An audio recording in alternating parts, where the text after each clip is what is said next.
I know I'm on here, Hubert Bennett, and Jesse Peavy is also on the webinar. Linda Castellanos is somewhere there in the background, and Nicole Talley is there. There may be others. How you're supposed to set up your SIS and then SLDS Profile Manager in order for your personnel to get access to GoIEP.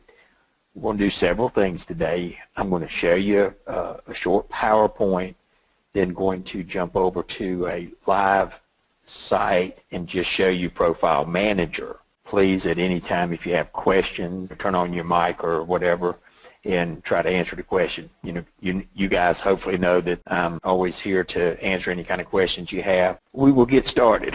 A couple of things before we get into Profile Manager that will help resolve some of your headaches as you work with GoIEP. Your student class file, if you haven't already, you should get in the habit of submitting that student class file as often as possible. And when I say that, if you're in a period of doing schedule changes, it would be beneficial for your people, not for DOE, but for your people, to submit that student class file daily. I do know there is a process in place to where you can do it FTP. You can set that automatically and do it FTP.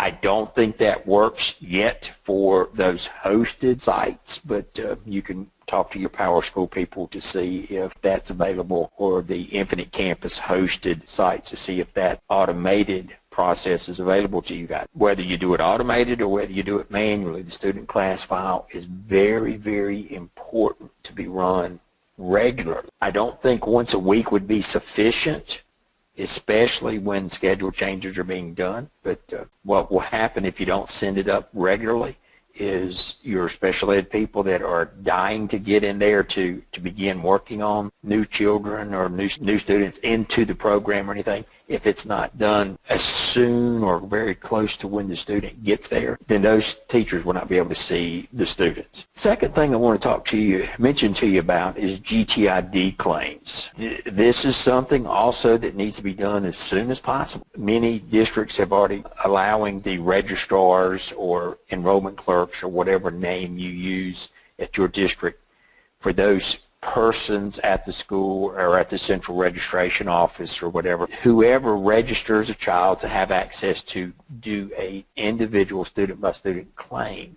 That's all possible to set up inside a Profile Manager. This session is not to cover that, but there are other documents and stuff to talk about how to set that up in Profile Manager, and we'll be glad to share that with you if you just contact me. Even if you don't do that, batch files need to be done pretty regularly. I strongly suggest every time I talk to people about the GTID claiming process, I encourage you to send up the whole district. If not every time, very, very often should you send up the whole district, just in case some other district may have reclaimed a child or something like that. Because if the child is not claimed by your district and that school, then that student's not going to be available to the teacher for GoIEP. In addition, they're not available in SLDS after FTE 1. Just to remind you, before FTE 1, a child has to come in over on a schedule or a GTID claim for it to show up in the school or district. After FTE 1, it's required that the GTID be claimed for you guys. Prior to FTE 1, as long as the student shows up on a schedule, we will display that child. And the reason that is, we put that in from the very beginning, is because so many schools do not start at the same time, and there's so much changing and moving around at the beginning of school year. But just be aware of that. I cannot stress to you more than the GTID claims need to be done as soon as possible. And a little caveat here. Some of you may think I'm off my rocker or whatever, but even these students that you do not enroll into your school, they need to have a GTID claimed. What I mean by that is maybe these 3 or 4-year-olds that are not actually being enrolled yet, but they're going to receive services. District call them different things, but the students, they receive services, so there's a service plan, but they're not necessarily a student. They might go to a private school or something, but they have a service plan. Those students need to have a GTID claim for them. I suggest you to do it at the school that think that they would attend. You do not create an enrollment record inside of your SIS, but you do need to claim that student in GTID. If you got questions about that, now's the time to holler, shoot us an email or something like that afterwards, but that is extremely important, because if the GTID is not claimed, then that child's not going to be available inside of GOIEP. You will be creating 4 new roles. This is what most districts have done. In rare cases, you might could do it a little differently, but since the vast majority of the districts in the state uses this setup, this is what we will go by. You'll create 4 new roles. If they haven't already been created, you'll create 4 new roles inside of your SIS and inside of Profile Manager. Those 4 roles will be these 4, as you see. It's IEPDA, IEPD, IEPS, and IEPT. Here to the right of the dash is just kind of a very, very brief description of what that role is. The IEPDA, that is the kind of super user of the IEP application. Generally, that would be your special ed director and any assistant that they may or may not have. Let me just caution you here. This is not necessarily the SIS coordinator. In my opinion, they do not necessarily need to have access to GOIEP. They just need to be able to set up inside of the SIS and the Profile Manager that the users, their user groups, get the IEP icon. The special ed department has done a lot of training with your special ed staff and everything. They know how inside of GOIEP, how they have to do various things. They will be the ones that actually go in and set up whether the person is read-only, write-only, whether they're school level, whether they're inside of GOIEP. As the SIS coordinator, what you're doing is provisioning them to where they have that blue icon that says IEP. That's all you're doing. That's all you're required to do from this perspective. But the IEPDA is usually the special ed director, and any assistant that he or she will have will be the go-to person that alters the permissions inside of the GOIEP application. IEPD is for any district level person that needs access to the IEP application. IEPS is a school level SLDS person that needs access to the IEP, and then IEP is the teacher level that needs the IEP. Now please let me just mention to you, not everybody in your district, probably not everybody in your district needs access to IEP.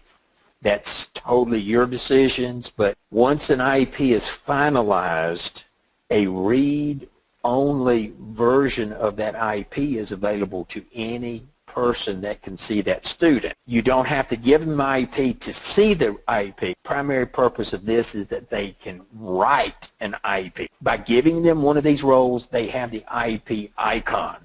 So that's what you are managing, whether they have the icon or not. When you go into Profile Manager, you may or may not see the IEP bucket or the IEP application. This IEP application bucket will not be here until special ed authorizes that to be there. That will, you can go ahead and set up your roles. You can go ahead and test your roles, your IEP, IEPD. You can go ahead and set up those roles to make sure they can get into SLDS. Even if the IEP icon, even if the IEP application bucket is not there, you can still test the validity of the SLDS role. Then when special ed authorizes your district to have the IEP bucket, then you can always go back in, and for those 4 roles, the IEPDA, IEPD, IEPS, IEPT, you can go back in and just check this box for each of those 4, and immediately the IEP icon would be available for those particular users. Anyone listening to the webinar or online now, please know when you go into Profile Manager, if special ed hasn't authorized SLDS to turn this bucket on, and usually that's not done until after training, because special ed nor do we, the SLDS team, want you guys entering data into an IEP without proper training. So generally that will not show up until after the training phase is done, or it may show up just in time for the final stages of training, but that's on purpose. When you do set up your role, as you see here on the left-hand side of the screen, this is an IEP T role. On the right-hand side is a default teacher role. This is what we generally see as a teacher. The only difference between these two roles would be the IEP application being checked. You notice on the IEP T, they have everything just like the teacher, except they also have the IEP box. Strongly encourage you to set teachers up this way, not necessarily what's on the screen, but that your IEP teachers are exactly the same as a regular teacher with the checkbox of IEP additional. What you're trying to do is you want to avoid someone coming back the next day or 2 days later or whatever and say, well, I used to be able to see so-and-so, but now I can't see it. So you want to set their IEP role up exactly the way their default role was when they were not IEP. I would suggest you to be real careful with setting these up to being the same. Now's a good time for me to interject. Let me just say, Power School folks, even though you have the ability to assign more than one SLDS role to a user, strongly recommend that you do not do that. I personally don't think that's a best practice from an SLDS perspective. I have seen where it has caused problems before. Some of you may be sitting there shaking your head and saying, I don't know what I'm talking about. Generally, I'm having to answer questions because people are having problems. Multiple roles can lead to some issues. I strongly suggest only giving the person one role. When that person only has one role, then when they click on the LDS button, just like all other SISs work, if they only have one role in Power School, it'll go directly into SLDS. It will not come up with that little pop-up box and for them to have to choose which role they need. So if you do it this way here, a teacher would not have to have both a teacher and an IEP T role. All they would need would be an IEP T role. Let me at this time remind you that Jesse and myself are here to help you any way possible how to get SLDS and your SIS set up for your staff to get into the IEP application. The special ed department, Linda Castellanos, McCole, and the rest of that team over there, they're the ones that help with GOIEP questions. Since this is not in my domain, I'm going to just kind of throw it out here. Linda and McCole and them, they may tell you a little more forcefully, but let me encourage you guys to set up a user account into your SIS for troubleshooting purposes for the special ed department. Most, I hesitate to say all of them, but I know most of them, if not all of them, of the other special GOIEP districts have done when, not if, but when things come up, when questions come up, when some of your staff come up and say, well, why is this doing this, and this? It is easier for the special ed staff to have an account so that they can go in and troubleshoot. Strongly encourage you to do that. Kind of expanding on that is what we've found over the last few years on rolling this out is a lot of people are confused on who to send an email to. Well, is this a Hubert side, or is this a special ed side, or is this a SLDS side, or is this a IEP side? Fortunately, the special ed and I work real close together. If you send an email to them and it happens to need to come to me, they are very good at forwarding that email to me and so that we can answer it. If you send me an email and it really is a GOIEP question, I want to encourage you, don't hesitate if you don't know who to send it to. Send it to somebody. I don't have a problem with you sending them all to me, but, you know, as time goes by, you will be better equipped on how to handle that. There is a help ticket process inside of GOIEP.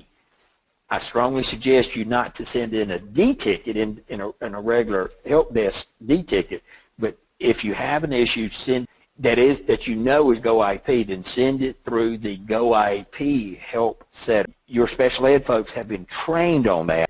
If they haven't been trained, they will be trained on how to do that inside of the GoIEP application. I just want to encourage you, don't hesitate sending an email. It's better to send it to the wrong person than not to send an email, because again, special ed and I work real close together, so you're not sending it to the wrong person. It will get to the right person wherever you send it. Now, some of you guys may be aware of the webinars, the recorded webinars that we're doing. For those that aren't, I'm going to show you. Those that are seeing this recorded webinar, then obviously you have already probably found it. We are building a library. The SLDS team is building a library of recorded webinars. The way you get to it, any person can get to there. Inside of SLDS, you go to Help and Training. When this page comes up, if you go to almost to the bottom of this right-hand side, you'll see a link that says SLDS Webinars. Click on it, and it opens up a screen that looks like this. We've already done all of these teacher training modules, but you'll notice on the down towards the bottom of that screen, the administrators or support section, we have done Profile Manager training for Infinite Campus, Power School, and for a non-Infinite Campus or Power School Profile Manager. These are recordings that Jesse or myself did that walk through the entire Profile Manager process, how you do it inside your ASIS, and how you do it, except for the generic one down, the one down here at the bottom. It just looks at the Profile Manager part specifically, but these two are geared to Infinite Campus and or Power School. I suggest you to review those if you're still not confident about doing Profile Manager. They're about 30 minutes long. But they are step-by-step on how to do every part inside of your SIS and inside of Profile Manager. On this recording, we're not going to deal with the SIS part of it, okay, because you have a recording here that you can go to see that. We are going to jump over and see the Profile Manager side, which is the same for everybody, but that's where you get. Okay, I hope everyone can see my screen now. I'm going to go into Profile Manager, and it will come up, and just in case you guys are wondering, this is the state school. I am one of the data people for them, so I have access to their system and help them with their setup. That's the 3 state schools. I'm now inside of a Profile Manager, and if you will, please don't try to do this while I'm talking, because it's kind of hard to watch and do this. But I just wanted to point out to you a few things. Here's that IEP icon that I was talking to you about that may or may not show up on yours at this particular time. Even if this IEP application is not available to you, you can still create your IEPT, IEPS, IEPDA, and IEPD roles. You can go ahead and assign them to your personnel. You can go ahead and test and make sure that they are still able to get into SLDS and everything.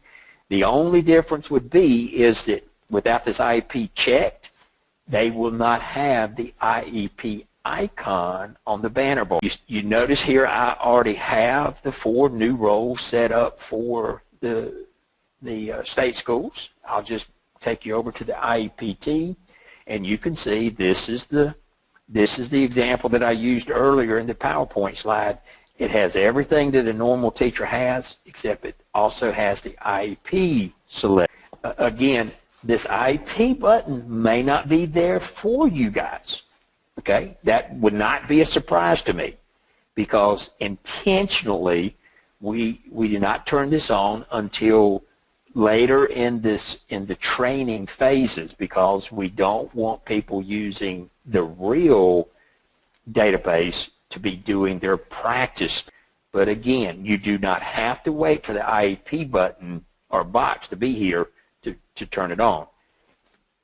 If you do, and that's if you do go in and create your 4 roles prior to this IEP application being available, once it becomes available, all you would have to do is to come back into your Profile Manager, go to IEP Team, and recheck it, and then go to the next, and then hit Save, and then go to the next row, check that box, hit Save. Go to the next row, check that box, hit Save. And when this is still fresh on your mind, you may want to go ahead and create those 4 new rows, where you create a new row, and this is taught more about in the Profile Manager webinars, but you just click on New Row, and this is where you type in the things I strongly suggest you to do a role description.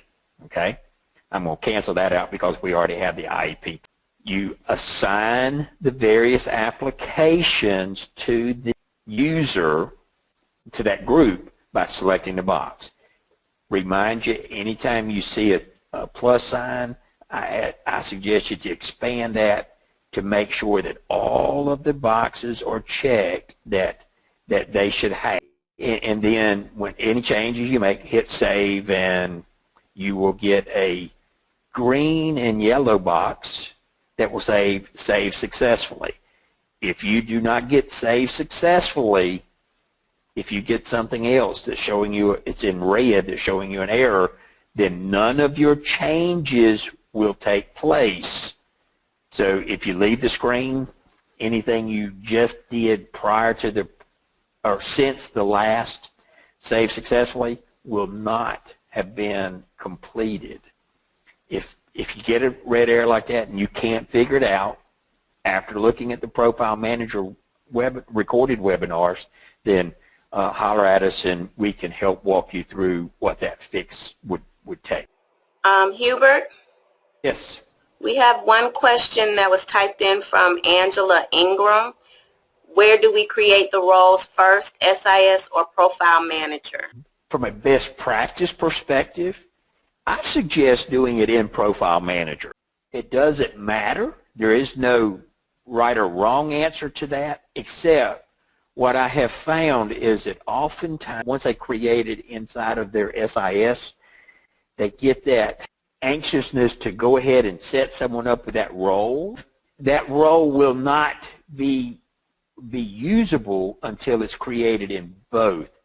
If you create it in your SIS and you or someone else inadvertently assigns that role to a user, if that user clicks on SLDS, they'll get that dreaded error that you are not authorized. But we talk about that a little bit more inside the recorded webinar. Just a best practice. Do it inside of SLDS first, then in SIS, and as another best, test it before you assign it to other people. When I say that, assign it to yourself or to your dummy account or your testing account or whatever. Assign it to one person, test it to make sure that everything works properly before you assign it to any real users out there. This is Linda Castellanos, and I have a couple of things I'd like to add. Okay, Hubert? Yeah. Hey Linda, how are you? I'm good, Hubert. Thank you for covering. I hope you didn't mind me saying that we work real good together. This is very true. I would like to totally agree with that. And what Hubert said is exactly right. We would rather you email one of us and we'll forward it to the other person. If there's any concern about who you should email, don't worry at all about that. We'll take care of that on our side. A couple of things that I want to add to what Hubert has said. The first thing is that we will ask IT to turn on that IEP bucket for the districts that have that we've received applications and they've been approved. And that should happen by the end of this week so that you can go ahead and take care of that. We would like for the SIS folks to complete the setup of your role by the end of March. The next step would be that you need to work with your special ed directors to know which staff members to assign to each role. And we'll send an email to the special ed directors to give them some guidance on that. So that would be the second thing that needs to happen. Okay, the next thing that I wanted to say is that for the DOE role that we're asking that you create, you could just give that DOE role the name of DOE admin. And for the social, just use the 555 contract number. And for the email, you may use my email. I believe you have to enter a work email and a work phone number. Just use mine and that will be fine.